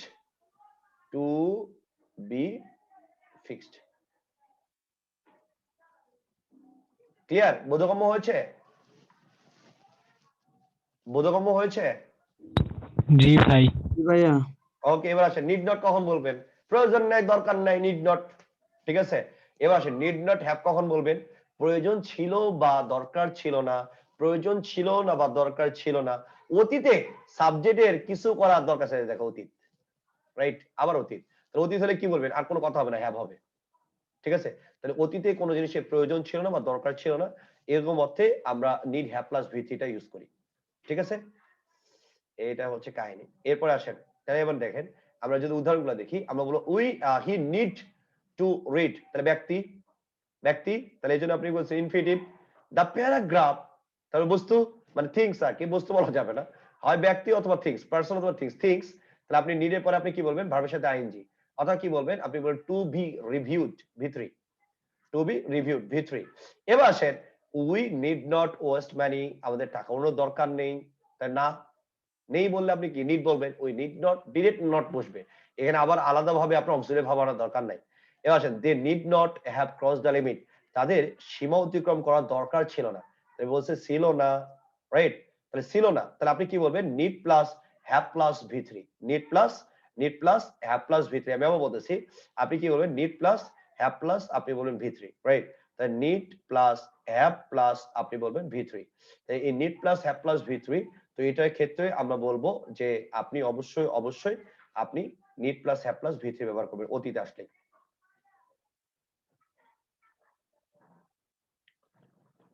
এবার আসেন উদ্রেদার, ভালো করে খেয়াল করবেন, খুব ভালো করে, ঠিক আছে? উদ্রেদারটা একটু ভালো মতো খেয়াল করবেন। দেখেন উদ্রেদারটা ভালো মতো খেয়াল করবেন। দেখেন আমরা নরমালি উদ্রেদারের পরে ভার্বের বেস ফর্ম ব্যবহার করি, রাইট? কারণ আমরা জানি উদ্রেদারটা হচ্ছে বিয়ার ইনফিনিটিভ গ্রহণ করে, রাইট? এই জন্য ডু বসে এখানে বিয়ার ইনফিনিটিভের কারণে, রাইট? এবার আসেন, তাহলে আমি বললাম I would rather do the work, ঠিক আছে? I would rather do the work. আপনি যদি খেয়াল করেন, আমি বললাম I would rather do the work, ঠিক আছে? তাহলে আপনি এই যে দেখেন, তাহলে আমরা বলি উড রেদার পরে ভার্বে কি বসে? বেস ফর্ম, ঠিক আছে? এবার আসেন উড রেদার পরে হ্যাভ প্লাস ভি3 বসতে পারে। I would rather have done the work yesterday, যদি অতীতবাচক কোনো শব্দ থাকে। যদি আপনার প্রেজেন্ট বা ফিউচার টেন্সের স্ট্রাকচার থাকে, প্রেজেন্ট বা ফিউচার টেন্সে আপনার যদি স্ট্রাকচার থাকে প্রেজেন্ট বা ফিউচার টেন্স, রাইট? বা অথবা কিছু ইন্ডিকেশন নাই, তাহলে তো আমরা বলি কিছু ইন্ডিকেশন নাই মানে প্রেজেন্ট ইনডেফিনিট টেন্স। যদি আপনার প্রেজেন্ট বা ফিউচার টেন্সে ইন্ডিকেশন থাকে, তাহলে আপনি উডের পরে আপনি বলবেন ভার্বের বেস ফর্ম, রাইট? তাহলে আপনি উডের পরে কি বলবেন? আপনি উডের পরে আপনি বলবেন ভার্বের বেস ফর্ম, রাইট? তাহলে আপনি উডের পরে আপনি বলবেন ভার্বের বেস ফর্ম, ঠিক আছে? এবার আপনি যদি খেয়াল করেন, তাহলে আপনি উডের সাথে আপনি বলবেন ভার্বের বেস ফর্ম, ঠিক আছে? এবার আসে উডের পরে আপনার যদি হ্যাভ প্লাস ভি3 চলে আসে, তাহলে আপনি কখন নেবেন? যদি অতীতবাচক কোনো শব্দ থাকে, এই যে অতীতবাচক শব্দ সেম টু সেম। এবার আসেন, এটা ডিরেক্ট উড রেদার পরে ভার্ব, এখানে উড রেদার পর ডিরেক্ট ক্লোজ, মানে ক্লোজ মানে কি? সাবজেক্ট আর ফাইনাইট ভার্ব। এই যে ক্লোজ, সাবজেক্ট আর ফাইনাইট ভার্ব সেম জিনিস, সেম এগুলো করে রাখেন। তাহলে এখানে আপনার এই উড রেদারের পরে আপনার ক্লোজ নাই, এখানে উড রেদারের পরে আপনার ক্লোজ আছে। তাহলে স্ট্রাকচার কি হবে? তাহলে এখানে আমরা কি বলছি? ভার্বের base form, right? Same to same এখানে হবে, দেখেন ভার্বের পাস্ট ফর্ম। তার মানে এখানে ভি1, এখানে হচ্ছে ভি2, এখানে ভি2, ঠিক আছে? এবার আপনি যদি খেয়াল করেন, দেখেন এখানে কি হ্যাভ প্লাস ভি3, জাস্ট এখানে টেন্স চেঞ্জ, হ্যাড প্লাস ভি3, ঠিক আছে? আমি আবার বলতেছি, ভালো করে খেয়াল করো, খুব ইজি। তাহলে উড রেদারের পরে যদি দ্যাট না থাকে, তাহলে কি বসবে? ভার্বের বেস ফর্ম বসবে। যদি দ্যাট চলে আসে, তাহলে কি বসবে ভাইয়া? তাহলে ভি2 বসবে, ঠিক আছে? এবার আসেন ভাইয়া, যদি আপনার অতীত ইন্ডিকেশন থাকে, দেখেন অতীত indication same, present indication same, ঠিক আছে? এবার আসেন, এবার আপনি যদি খেয়াল করেন, তাহলে উড রেদারের পরে আপনার কি হবে? তাহলে হ্যাভ চলে আসবে, আর যদি দ্যাট এর পরে সাবজেক্ট চলে আসে, জাস্ট হ্যাড প্লাস ভি3 হবে, past tense. Present perfect, past indefinite, present perfect, past perfect, present indefinite, past indefinite, খালি এখানে বেস ফর্ম। তাহলে V1 ভি2 have plus ভি3 had plus ভি3, difference এই জায়গাতে, আর কোনো ডিফারেন্স নাই, ঠিক আছে? টেন্স দেখেন, আমি যদি বলি I would rather do the work today, আর দেখেন I would rather that you did the work today, তাই টুডে আছে এখানে, তাই টুডে আছে মানে প্রেজেন্ট ইন্ডিকেশন। তো প্রেজেন্ট ইন্ডিকেশনের টেন্সের কারণে আপনি ভার্বের বেস ফর্মটা ইউজ দিয়েছেন। এটা দেখেন টুডে আছে বাট এখানে ক্লোজ মার্কার চলে আসছে, তাহলে আপনি কি বলবেন? আপনি বলবেন you did the work, past tense. এবার আসে ইয়েস্টারডে আছে, রাইট? তাহলে আপনি কি বলবেন? হ্যাভ প্লাস ভি3, যেহেতু এখানে দ্যাট চলে আসছে, তাহলে আপনি কি বলবেন? হ্যাড প্লাস ভি3, ঠিক আছে? ওই জিনিসটা I would rather that you had done the work yesterday, ঠিক আছে? বুঝছেন?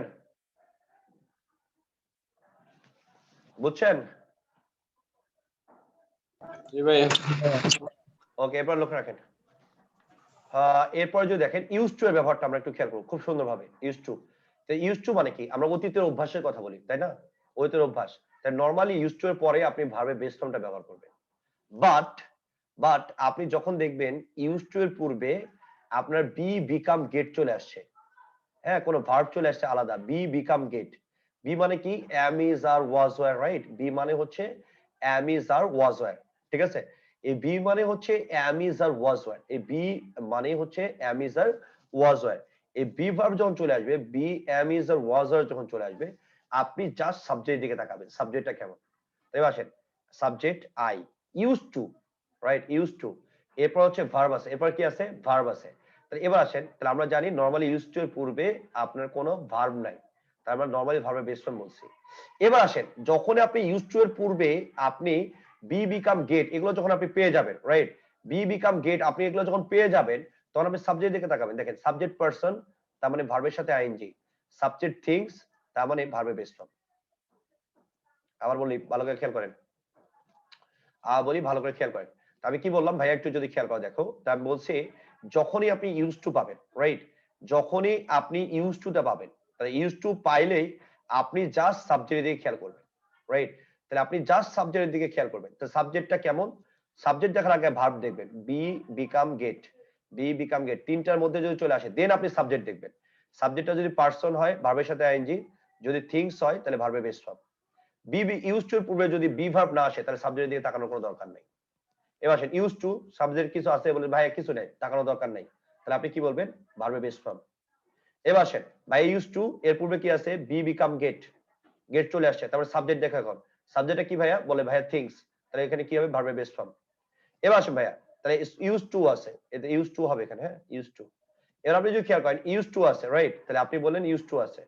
এবার আপনি যদি খেয়াল করেন তাহলে ইউজ টু যেহেতু আছে, তাহলে এবার সামনে যদি খেয়াল করেন দেখেন বি বিকাম গেট আছে, তাহলে এবার যদি আপনি খেয়াল করেন বি বিকাম গেট আছে, তাহলে অবশ্যই আপনাকে সাবজেক্ট দিকে খেয়াল রাখতে হবে।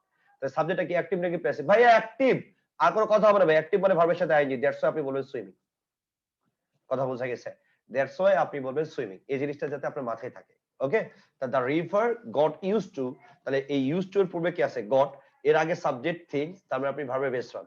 সুইমিং, সুইম আছে, ইউজ টু আছে, এর পূর্বে কি আছে, বি বিকাম গট আছে, রাইট। তাহলে যেহেতু বি বিকাম গট আছে, এর আগের সাবজেক্ট আপনাকে খেয়াল করতে হবে, আগের সাবজেক্টটা কি, অ্যাক্টিভ, যেহেতু আগের সাবজেক্টটা অ্যাক্টিভ এর জন্য ভার্বের সাথে আইএনজি বলবেন, দ্যাটস ওয়াই আপনি বলবেন সুইমিং, কি বলবেন, সুইমিং বলবেন।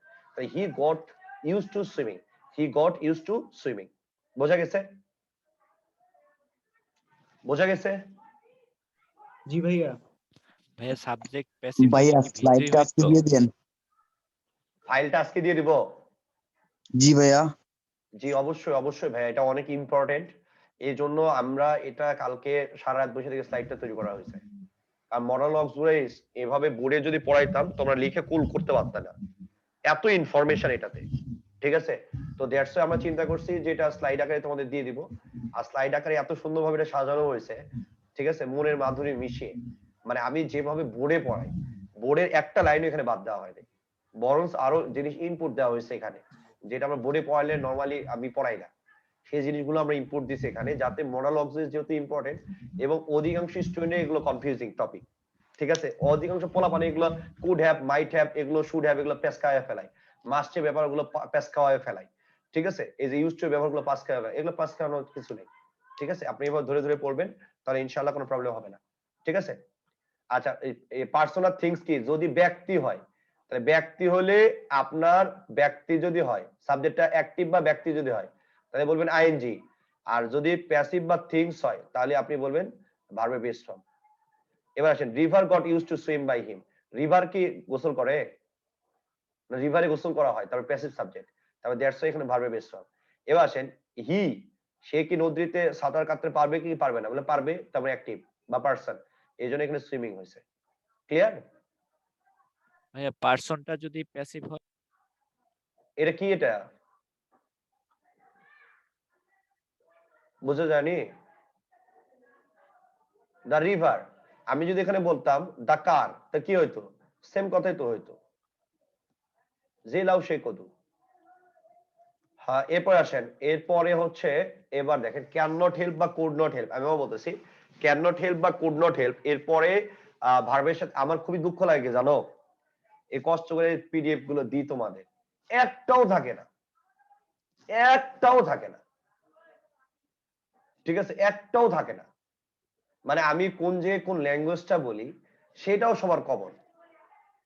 কালকে ফার্ম গেটে গেছি, এক ছোট ভাই এসে বলতেছে ভাই আমি এক বাসায় একটা স্টুডেন্টকে পড়াই, তো বাসায় স্টুডেন্ট হচ্ছে আপনার খুব ভক্ত, তা আমাদের কোচিং এর টিচার ইংলিশে পড়ায়, আমি বলছি কেন আমার ভক্ত কেন, বলে ভাই আপনি যে ভিডিও গুলো তারে দেন, ঠিক আছে, তাই সেটাতে খুবই খুশি। আমি বলছি আমি ভিডিও দিব কেন আমার ক্লাসে, তো বলছে ভাই ওই যে আপনি হবু হবু বলেন না, হবু হবু, হ্যাঁ আমি বলছি আমি তো একমাত্র হবু হবু করি, শুধু হবু হবু, হ্যাঁ মিলে যাচ্ছে সব কথা। তো বলছে তুমি কেমনে জানলা, বলছে ভাইয়া আমার স্টুডেন্ট তো হচ্ছে আপনার শীটটা আমি একটু দেখাই, আমার শীটও পড়াই আপনার শীটও পড়াই, আমি বলছি ভাই সবগুলো ভিডিও তুমি পাইলে দেখে নিও, এটা খুবই কষ্টকর বিষয় না? এটা খুবই কষ্টকর বিষয়। একটা জিনিস কষ্ট করে আমরা একটা জিনিস তোমাদের সুবিধার জন্য পিডিএফ গুলো দিই, সুবিধার জন্য ভিডিও গুলো দিই, আর এটা যদি গোটা বাংলাদেশ হয়ে যায় তাহলে তো ভালোই না? এটা তো খুবই মজার একটা আনন্দের বিষয়। বললে দেন যে চান্স আল্লাহর উপরে। এটা খুবই মানে বিচ্ছিরি একটা জিনিস, খুবই বিচ্ছিরি একটা জিনিস। জানতাম যে কিছু পোলাপান পাচ্ছে, কিন্তু এভাবে যে পাচ্ছে এটা বুঝি নাই। কোন গ্রুপ ভাই এই থেকে? কাজগুলা করে কে ভাই? হ্যাঁ, তোমাদের অনেক অনেক অভিনন্দন ভাই, তোমাদের অনেক অনেক অভিনন্দন। যাও আমার এই আমার কাজগুলা আমার কে করে ভাই? এগুলো তো উচিত না। এগুলো ঠিক না। আমি হবু হবু বলি, এটাও পোলাপান কমন, ঠিক আছে?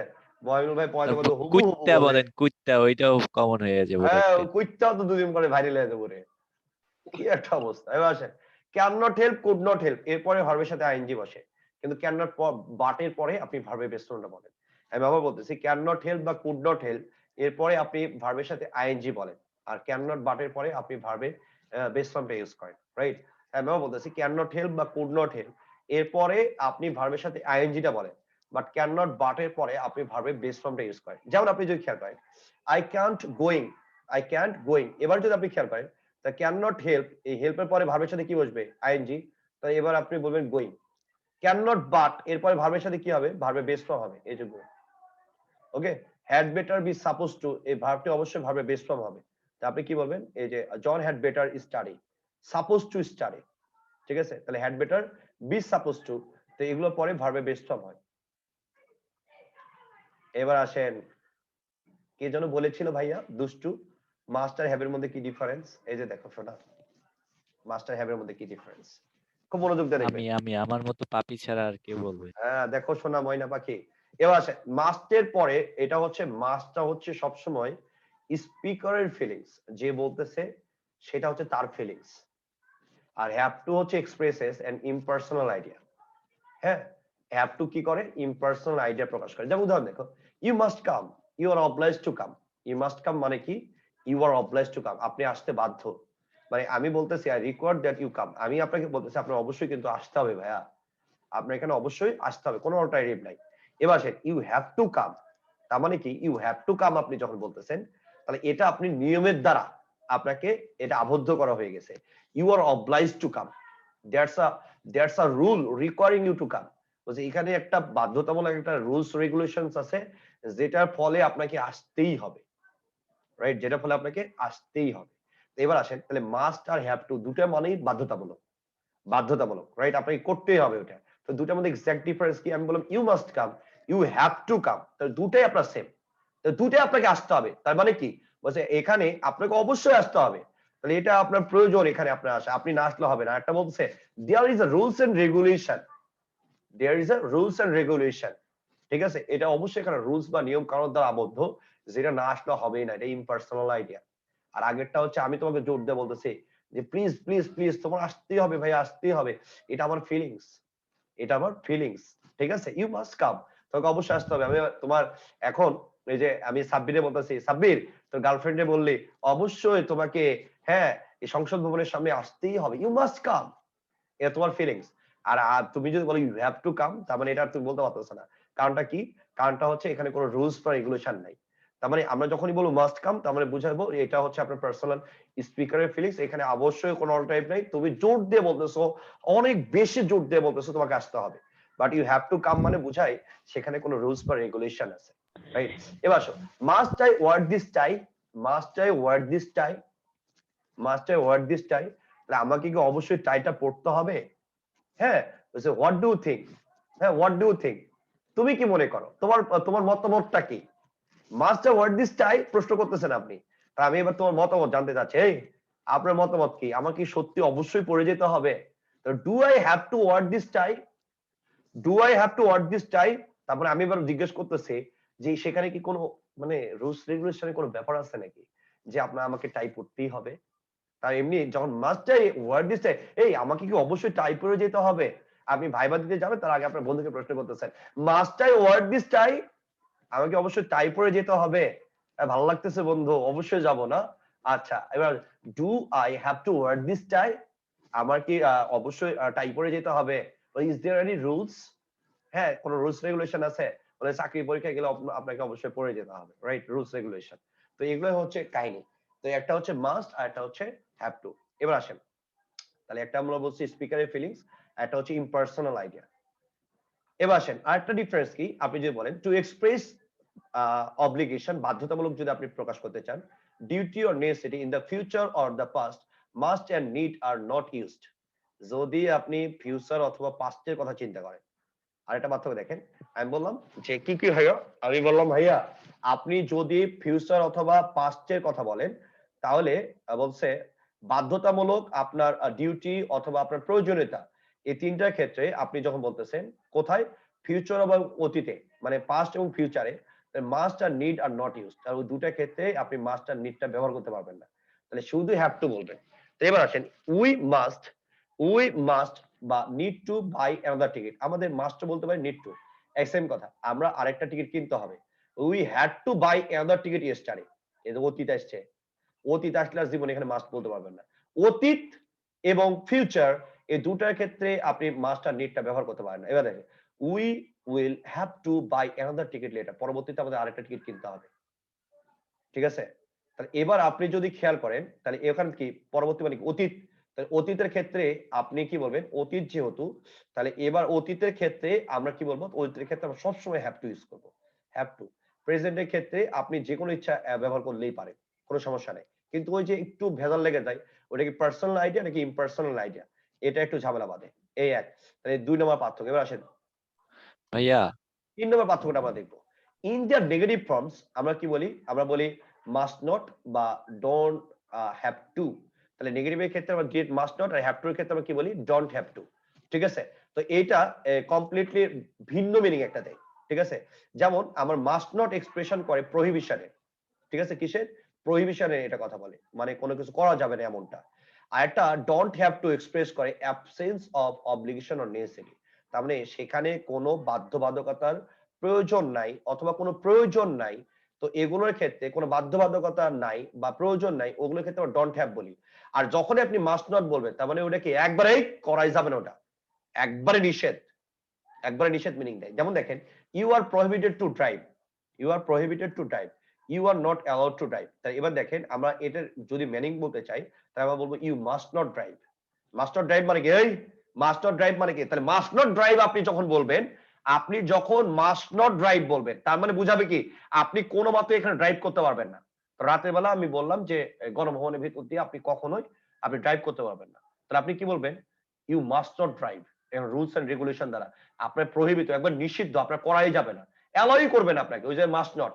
আমি যদি বলতাম you don't have to drive, তার বুঝাতো you are not oblige to drive, ইচ্ছা করলে আপনি চালান, ইচ্ছা না করলে না চালান। এখানে যে বাধ্যতামূলক এটাই বুঝাচ্ছে না, রাইট? এখানে এটা যে প্রয়োজন আছে বা বাধ্যতামূলক, এটার উপস্থিতিই নাই, হ্যাঁ, এই জিনিসটাই নাই। You are not oblige to drive, তুমি বাধ্যতামূলক না, but if you can, if you want to, তুমি যদি চাও তুমি পারো, তুমি যদি চাও তুমি পারো। আর ওটা হচ্ছে তুমি জীবনেও পারবে না, বিলকুল হারাম। তুমি মাস্ট নট ড্রাইভ, তার মানে কি এই জায়গায় নিয়ম করা আছে, তোমাকে কেউ অ্যালয় করবে না এখানে ড্রাইভ করার জন্য।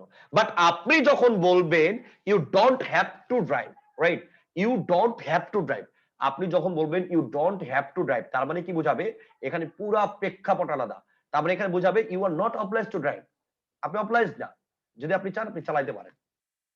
তাহলে দুই প্রেক্ষাপট, একদম ভিন্ন জিনিস, এটা একটু ভালোভাবে খেয়াল করবেন।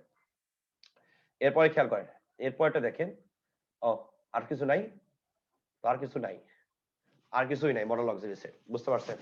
আর কিছুই নাই, আপনি একটু হুররে পড়ে নিন। আল্লাহ কি মজা ছিল ভাইয়া। Confusion class.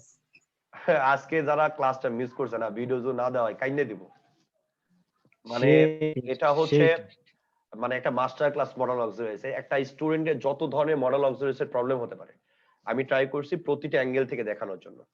যেমন আমরা সবসময় যে জিনিসগুলো আমরা সাধারণত দেখি যে প্রবলেম হয়, সেই জিনিসগুলো আমি তোমাদের আজকে দেখানোর চেষ্টা করলাম, এবং স্লাইডটাও দেখালাম এই কারণে, স্লাইডে পড়লাম কারণ এটা একদম তোমার নোট। তুমি আজকে যখন ভিডিওটা আপলোড হবে, এটা তুমি অবশ্যই খাতায় লিখে, আমি যেখানে যেভাবে যে কথাটা বলছি তুমি ওইভাবে যদি খেয়াল করো, ইনশাল্লাহ আমার এটুকু বিশ্বাস আর জীবনের প্রবলেম হবে না। ঠিক আছে। আর একটা ক্লাস নিব, মাস্টার ক্লাস, একটা আর্টিকেলের নিব, আর্টিকেলেরটা নিব একটা, ইনশাআল্লাহ আর্টিকেলের একটা মজা পাবো অনেক। এরপরে মাস্টার ক্লাস একটা হবে টেন্সের উপরে। আমরা টেন্স বলতে আসলে কি বুঝি, আমাদের টেন্স বোঝা অনেক ঝামেলা আছে ভাই।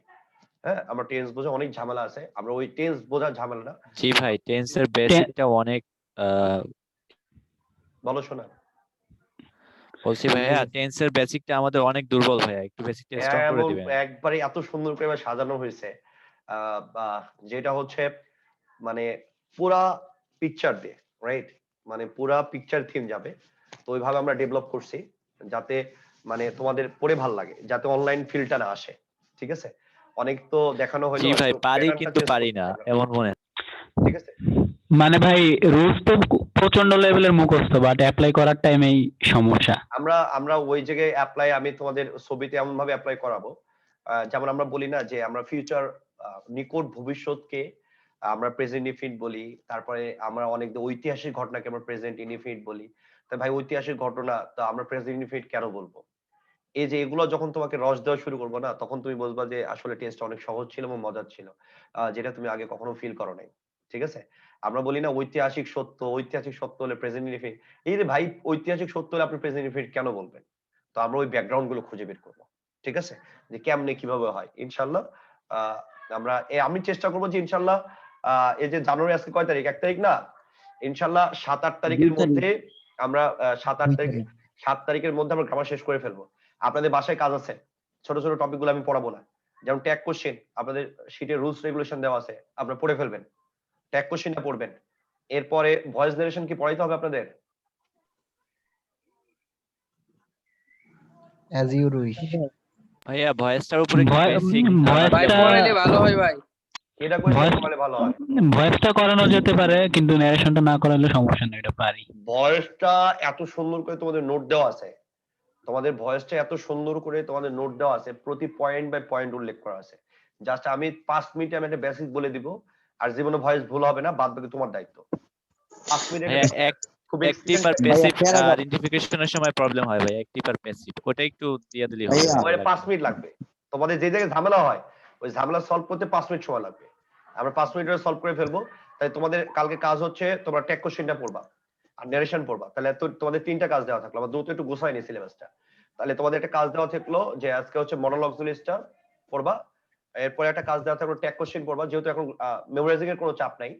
ঠিক আছে, তো যাদের মেমোরাইজিং এর দুর্বলতা আছে, প্রথম দিকে যে কয়টা গ্যাপ আছে প্রত্যেকদিন একটা করে তুলতে থাকো, কারণ আমরা যখন এটা শেষ করব, আমরা শেষ করার পরে আমরা ডিরেক্ট নাউনের উপরে সলভ ক্লাস দিব, নাউনের উপরে সলভ ক্লাস দিব, যার যত প্রবলেম আবার পড়বা, নাউনের উপর সলভ ক্লাস, সাথে 1 থেকে 3টা পর্যন্ত এটিএম যাবে, 1 থেকে 3। তো তখন কিন্তু আমরা কোলাইতে পারবো না যারা 1 2 3 পড়া নাই। এই জন্য আমাদের যে 7 দিন বা 10 দিন লাগতেছে, যাদের আগের গুলোতে গ্যাপ আছে, তো এটিএম গুলো একটু তুলে ফেলো, রাইট। আমরা যখন 10 দিন বা 15 দিন পরে আবার এটিএম এর রিভিশন হাত দিব, তুমি কিন্তু আর কোলাইতে পারবে না। এই জন্য তুমি ওটা পড়তে থাকো, যেহেতু অ্যাডমিশন এখনো বলতেছি যে মার্চের মাঝামাঝি ছাড়া সম্ভব না, তাহলে যেহেতু ওই জায়গাতে আমরা আছে, তাহলে আমরা 1 থেকে 3 পর্যন্ত নিব এবং নাউনের সলভ দিব, এরপর আবার 3 থেকে 6 নিব, এরপর প্রোনাউনের সলভ দিব। তো আমরা ওই স্টাইলে আগাবো, রাইট, আমরা ওই স্টাইলে আগাবো। তাহলে দেখবা যে আরেকবার রিভিশন পড়লে পরের স্টেজটা যাবে 1 থেকে 5, 5 থেকে 10, 10 থেকে 15, 15 থেকে 20, এরপর 1 থেকে 10, 10 থেকে 20। ঠিক আছে, এরপর পুরাটা। এভাবে যদি আমরা 2-3 বার আমরা যদি গ্রামার সহ মেমোরাইজিং রিভিশন দিতে পারি, আর ওদিক টেক্সট বইটা আমরা যেভাবে ধরছি, ওই টেক্সট বইটা যদি ওইভাবে কন্টিনিউ করা যায় লাস্ট পর্যন্ত, লিটারেচারের জন্য জাহাঙ্গীরনগরে আপনি যদি কমন ফেলাতে চান, তাহলে অবশ্যই আপনি কি করবেন, মিরাকল ইংলিশ লিটারেচার এই বইটা পড়া শুরু করবেন। দেন যদি কেউ না বুঝেন তাহলে আমাকে একটু আস্ক করেন, তাহলে সামনের দিন আমি একটু দেখাই দেবো। ঠিক আছে, যে কিভাবে পড়তে হয়, যেহেতু সময় আছে, সুতরাং ইংলিশের মধ্যে একটু ভালো মতো পড়ো, যাতে সব জায়গায় কোশ্চেনটা কমন আসে। ওকে ভাই, হ্যাঁ, বিউপিতে যদি প্রিলিতে কেউ যদি টিকে, মানে ভাইবার আগে যদি একটা দুইটা একটা যদি ক্লাস ওরকম সিস্টেম করেন। কোনটা? আমি তোমাদের মডেল টেস্ট একবার শুরু করলাম, মানে বিউপির কথা বলতেছি, মানে বিউপিতে প্রিলিতে টেকার পর যদি ভাইবার জন্য আর কি একটা প্রিপারেশনের দরকার আছে। ভাইবার জন্য মূলত কি, ওই যে বিউপির হচ্ছে, ওই যে বিউপির ওই যে ছোট ভাই আমার কাছের ছাত্র শুয়ে আছে এখনো বিছানায়, ঠিক আছে, অ্যাকাউন্টিং এ পড়ে। তো ওরে ভাইবাতে কি জিজ্ঞেস করছিল জানো? ওরে ভাইবাতে জিজ্ঞাসা করছিল যে আপনি কোন ডিপার্টমেন্ট, আপনি হচ্ছে ব্যাকগ্রাউন্ড কি? বলে সায়েন্স। তো সায়েন্স থেকে আপনাকে প্রশ্ন করি। তো বলছে জি স্যার প্রশ্ন করতে পারবেন, কিন্তু আমার একটা কথা আছে। তো কি কথা? স্যার সায়েন্স যদি অতই ভালো পারতাম তাহলে আমি এই যে বিজনেস ফ্যাকাল্টিতে পরীক্ষা দিতে আসি, আপনি অ্যাডমিশন রিলেটেড প্রশ্ন করেন যে আমি কতখানি অ্যাপ্রোপ্রিয়েট। তারপর তুমি তো আচ্ছা বেয়াদব, তোমাকে তো নেওয়া ঠিক না। তো স্যার যেটা সত্য সেটাই বলছি। তখন চেয়ারম্যান স্যার বলছে তুমি কোন সাবজেক্ট চাও? বলছে স্যার আমি অ্যাকাউন্টিং চাই, অ্যাকাউন্টিং দিয়ে দিছে। এটা বোঝা গেছে তোর মূলত ভাইবাতে তোর বিজনেস ফ্যাকাল্টি ভাইবাতে কোশ্চেন করে কি জাস্ট সাবজেক্ট রিলেটেড কোশ্চেন করা হয়। তোর যে ব্যাকগ্রাউন্ড, তোর যে সায়েন্স ব্যাকগ্রাউন্ড হয় তুই সায়েন্স ব্যাকগ্রাউন্ড থেকে কোশ্চেন করবে, তোর যে আর্টস ব্যাকগ্রাউন্ড হয় আর্টস ব্যাকগ্রাউন্ডে একাডেমিক কোশ্চেন গুলো করে। এটা হচ্ছে ভাইবাতে থাকে, আর কোনো ঝামেলা থাকে না, আর কোনো ঝামেলা থাকে না। বোঝা গেছে? তো ওইটা নিয়ে তোর প্যারা খাওয়ার কিছু নাই, ওইটা নিয়ে প্যারা খাওয়ার কিছু নেই, যেগুলো তুই জানিস ওইটাই। অনেকে বলে ভাইবাতে কি না কি করে বাবা, হ্যাঁ যা ওই হুদাই সবাই খালি টাকা খোলার ধান্দা ধরে বসে থাকে, ওরকম কিছুই না। বোঝা গেছে? বাজারে ভাইবার গাইড পাওয়া যায়, একটা পড়ে নিলি, না পারলে না পারলি কোনো সমস্যা নাই, ওই জায়গায় তোর মন মতো উত্তর দিয়ে আসবি। তোর যদি রেজাল্ট ভালো থাকে, তুই যদি স্কোর ভালো করে থাকিস, তোর এমনি হয়ে গেছে। বোঝা গেছে? ভাই হ্যাঁ ভাই, ওই যে জাহাঙ্গীরনগরের জন্য বললেন যে আলাদা জিকের বইটার নাম কি? বাজারে যে কোনো একটা জিকে বই কিনে নিস। মানে যে কোনো একটা কিনলে হবে? তুই জাহাঙ্গীরনগরের জিকে বই বললে তুই দেখবি যে লিজেন্ডের জিকে আছে, হ্যাঁ লিজেন্ডের জিকে আছে, লিজেন্ডের জিকে আছে, আরো কয়েকটা ইয়ার আছে, কোম্পানির আছে। তো যেটা ভালো লাগে সেটা কিনে নিস। আমি যদি একটা স্পেসিফিক নাম বলি তোর কাছে খারাপ লাগবে শুনতে, ঠিক আছে? বলেন ভাই। তো খারাপ লাগবে, কারণটা হচ্ছে ওরা সবসময় আমার সাথেই থাকে, আমার কাছে ছোট ভাই, এই জন্য আমি কারোর নাম বলবো না। আগে এমপি3 নাম বলছি কারণ এমপি3 আমার সাথে কোনো লেনা দেনা নাই, রাইট? এমপি3 কোনো লেনা দেনা নাই, বাট এদেরকে তো যদি চিন্তা করি যে অনেকে এখানে আছে যে তারা জানে যে ওরা আমার সাথেই থাকে সবসময়। তো আমি এই ক্ষেত্রে যদি বলি যে লিজেন্ডের বইটা ভালো, তাহলে তোর কাছে মনে হবে যে ভাইয়া হচ্ছে এটার মার্কেটিং, তো আমি এগুলো করি না ভাই। ঠিক আছে? তোমার যেটা ভালো লাগে তুমি পেজটা উল্টাবা, উল্টা দেখবা, আধা ঘন্টা না 1 ঘন্টা দাঁড়ায় থেকে ওখানে পড়বি, তো জানা আছে অনেক কিছু। তো 1 ঘন্টায় 30-40 পেজ পড়া যায়, 20 পেজও দেখা যায়। তুই যেহেতু অনেক কিছু জানিস, তুই দেখলে এমনি মান বুঝে যাবি যে বইটা ভালো কোনটা। 2-3টা বই দাঁড়াবি, দাঁড়ায় থেকে কম্পেয়ার করবি, কম্পেয়ার করে কিনবি। আমি কি জীবনে সাধারণ জ্ঞানের বই পড়ছি? ওগুলো পড়ি নাই। তা আমার কাছে কি যে মানুষ এসে আমাকে বলে যে ভাই এই বইটা ভালো, দ্যাটস আমি ওটা বলি ভালো। এমপিসির কথা আমি কেন বলি? এমপিসির কথা আমরা বিগত 10 বছর 12 বছর যে পড়ায় দেখছি যেখান থেকে ভালো হয়, দ্যাটস আমি এমপিসির কথাটা বলি। কথা বোঝা গেছে? তো আবার তো এগুলো বই আসছে তো গত বছর, তো যেহেতু গত বছর আসছে দ্যাটস ওয়াই আমরা তো এটা বলতে পারবো না যে বইটা কেমন, গত বছর বা তার আগের বছর আসছে। এই জন্য তোমাকে দাঁড়ায় থেকে কম্পেয়ার করে নিতে হবে। কথা বোঝা গেল? জি ভাই। ভাইয়া